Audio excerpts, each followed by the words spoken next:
Voilà, dans cette vidéo, je vous souhaite la bienvenue. On va réaliser un étui pour ce petit couteau dont vous avez vu la réalisation dans une vidéo précédente. Donc on va faire un étui pour porter le couteau autour du cou. Donc pour ce faire, on va utiliser du cuir. Donc ça c'est du tannage végétal, il fait 2 mm d'épaisseur, une très belle qualité de matière. Et comme je veux faire un étui assez rigide, au milieu, entre les deux épaisseurs de cuir, on va intercaler une feuille de polymère de 2 mm. Voilà, donc on va commencer de suite par la découpe des différents éléments. Alors pour tracer sur le cuir, j'ai découpé un gabarit, en papier. Alors on va faire attention, sur le cuir il y a un dessus et un dessous.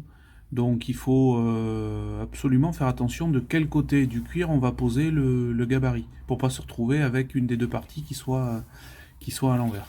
Donc là pour ce premier côté, on va tracer sur l'envers du cuir.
Voilà, à présent qu'on a nos trois éléments, donc on a notre dessus, notre dessous et l'entretoise au milieu en plastique. Donc on va commencer à coller tout ça à la colle néoprène. Donc,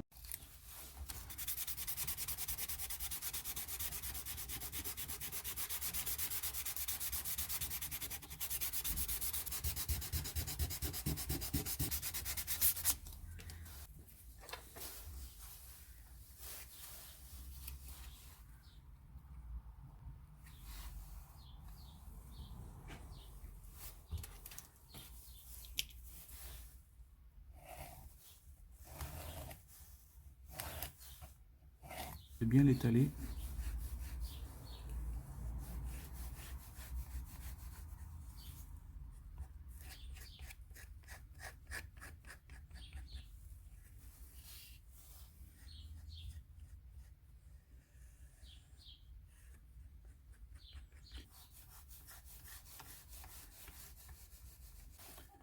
Voilà, la colle est bien sèche au toucher, on va pouvoir assembler les deux parties. Donc attention, le positionnement est définitif, donc il faut faire gaffe à la façon dont on positionne les éléments avant de les mettre en pression. Voilà. Là, ça a l'air bien. Hop, voilà.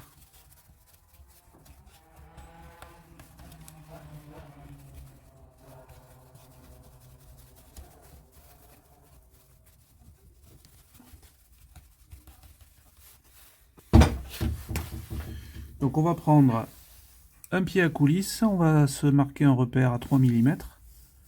Voilà, et on va faire notre repère ici.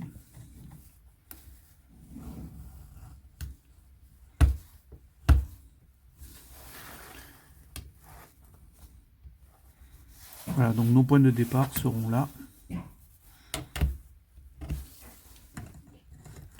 Et ici.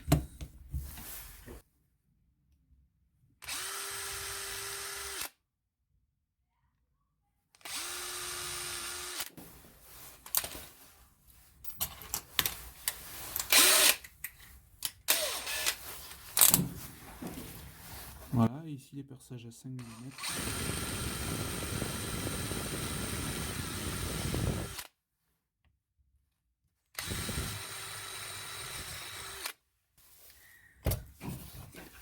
Voilà, hop, un forêt métal bien affûté, ça fait des trous qui sont assez propres. Par contre, c'est important de bien l'affûter juste avant de l'utiliser. Il nous manque un dernier trou au milieu.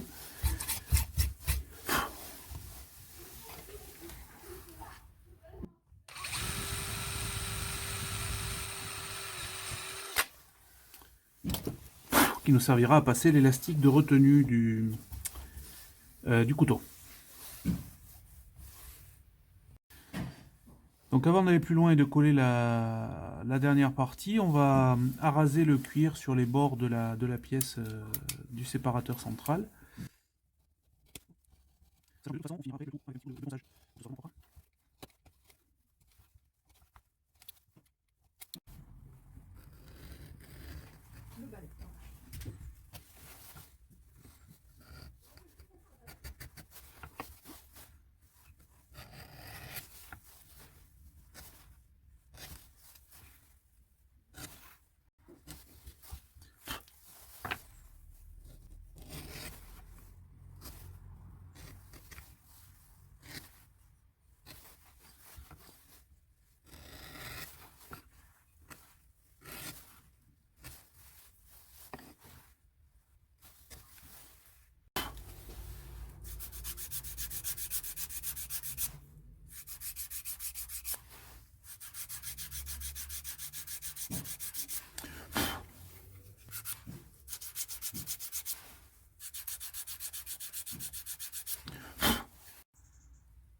Alors pour faire une couture à intervalles réguliers, on a donc cet outil qui s'appelle une alène.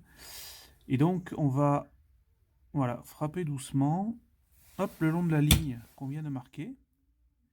Et comme ça on a nos intervalles réguliers. Alors quand on n'a que du cuir à marquer, à coudre, on peut faire les trous entièrement avec une alène.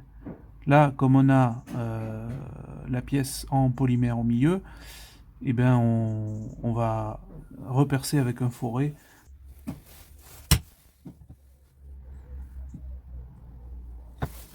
Alors noir sur noir, effectivement, c'est pas évident de retrouver la ligne de couture.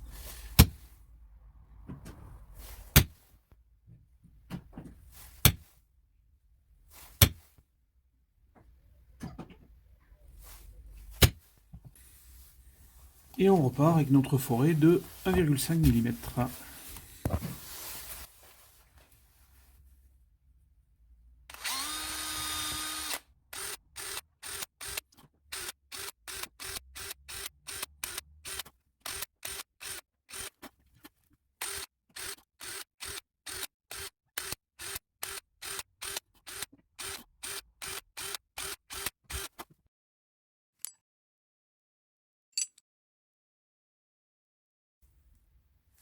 Alors nous voilà prêts pour attaquer la couture. Donc Pour ce faire, il nous faut donc du fil. Ici, j'ai du fil de lin pour que ce soit résistant. Du fil de lin que j'ai ciré. Alors pour le cirer, on le passe quelques fois, 4-5 fois sur une bougie, tout simplement. Ça va éviter qu'il s'effiloche et puis il va mieux glisser quand on va faire les points de couture. Il nous faut une aiguille à chaque bout. Et en termes de longueur de fil, donc il nous faut à peu près 5 ou 6 fois, prenez de la marge, hein, c'est pas pour le prix du fil, il nous faut 6 fois la longueur qu'on a besoin de coudre à peu près. Donc pour commencer, on va donc passer une première fois dans le trou et on va donc équilibrer les deux longueurs de fil. Donc on va tirer jusqu'à partager en deux la longueur, voilà. Pour que ce soit assez résistant, on va donc faire passer le fil par-dessus le bord de l'étui. Donc pour ça, on tient bien rabattu le fil qui est déjà passé. Et on va faire passer l'aiguille à côté du fil. On fait attention de ne pas le piquer. Parce que sinon, après, on va être en difficulté pour pouvoir le faire circuler comme il faut. Donc voilà, on passe et on va donc le mettre en place, voilà, ici. Voilà. Et donc pour pouvoir commencer notre couture, on va repasser une deuxième fois. Si on y arrive, parce que voilà, ça commence à être un petit peu l'embouteillage dans le trou là. Voilà, un peu de poigne, ça arrive de casser les aiguilles.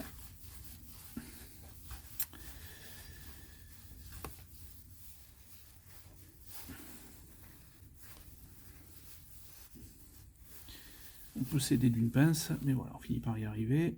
Et donc on va le ranger à côté de son copain proprement. Voilà. Donc là, ça évitera que quand on va mettre le couteau, les deux parties de l'étui s'écartent. Donc maintenant, il vous faut choisir un côté, toujours le même. Donc moi, je vais commencer ici, par ce côté-là. Et donc je vais passer ma première aiguille dans le trou. Hop, on va la sortir de l'autre côté. Et on va pas tendre le fil, on va laisser une boucle comme ça.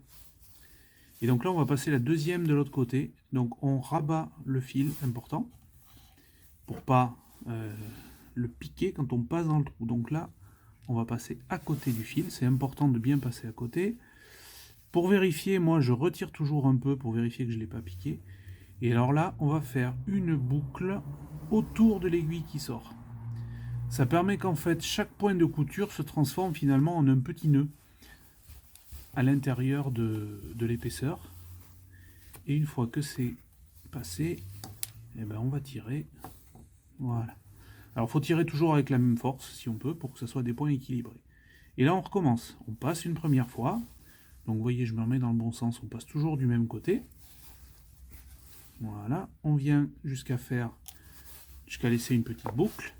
Et on maintient nos fils. Et on vient passer à côté. Voilà. Je retire un peu pour vérifier que j'ai pas piqué le fil. Je fais ma petite boucle. Et je repasse. Enfin, je finis de faire passer l'aiguille, qui a toujours un peu de mal. Voilà. Et on vient tirer avec la même force que tout à l'heure.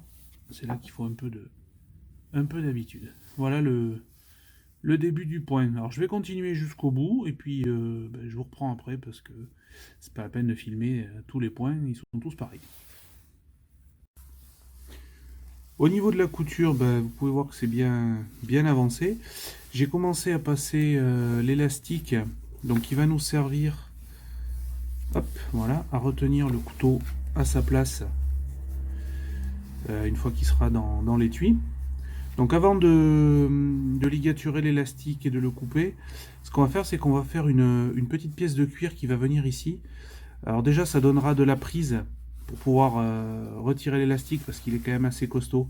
Et puis ça protégera, vous voyez qu'ici on a le tranchant, donc ça protégera l'élastique des petites rencontres malencontreuses avec le tranchant du couteau, ce qui pourrait sérieusement réduire sa durée de vie.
Bon, bien voilà, l'étui est terminé. Il restera juste à mettre une dragonne pour le suspendre autour du cou, ou l'accrocher à un sac ou une ceinture. Le système de retenue du couteau a l'air très fonctionnel. La tension sur l'élastique me paraît pas mal. Ça tire pas très fort, mais on est sûr qu'on ne perdra pas le couteau. Là, c'est très pratique pour le manipuler. Voilà, j'ai arasé la sortie de l'élastique pour que ce soit quand même un petit peu plus esthétique. Voilà, il y a sûrement des petites choses à améliorer sur la conception de cet étui, mais je suis assez satisfait pour le premier étui de ce genre, pour un petit couteau de cou comme ça.